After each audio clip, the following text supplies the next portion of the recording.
काय म्हणतोय का तुम्ही च्यवनप्राश ऐकला असेल. च्यवनप्राश काय करतो? तुमची रोगप्रतिकार शक्ती वाढवतो, तुम्हाला आजारी पडण्यापासून वाचवतो. पण याच्या पलीकडे माहितीये का, शरीराची शक्ती वाढण्यासाठी सुद्धा वेगवेगळे प्राश असतात.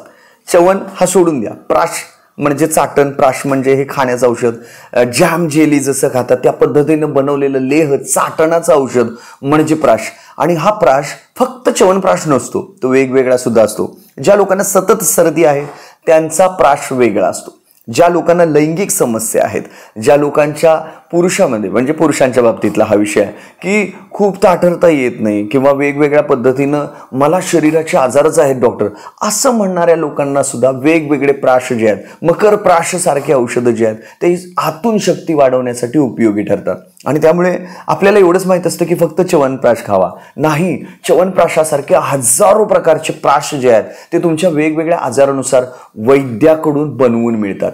सर्दीसाठी प्राश आहे, खोकल्यासाठी प्राश आहे, लैंगिक समस्यांसाठी प्राश आहे, त्वचेसाठी प्राश आहे, वजन वाढवण्यासाठी, वजन कमी करण्यासाठी असे वेगवेगळे प्राश जे आहेत तर ते निर्माण केले जातात वैद्याकडे. फक्त आपण त्या वैद्यांपर्यंत पोहोचत नाही. त्यामुळे जवळच्या वैद्याकडे जरूर पोहोचा आणि तुमच्या समस्यांच्या संदर्भातलं असं एखादं चाटण घ्यायला हरकत नाही. सकाळी उठलो 1 चमचाभर हे औषध खाल्लं दिवसभर ओके, अशा पद्धतीचा प्राश जरूर तुमच्या वैद्याकडे मागा.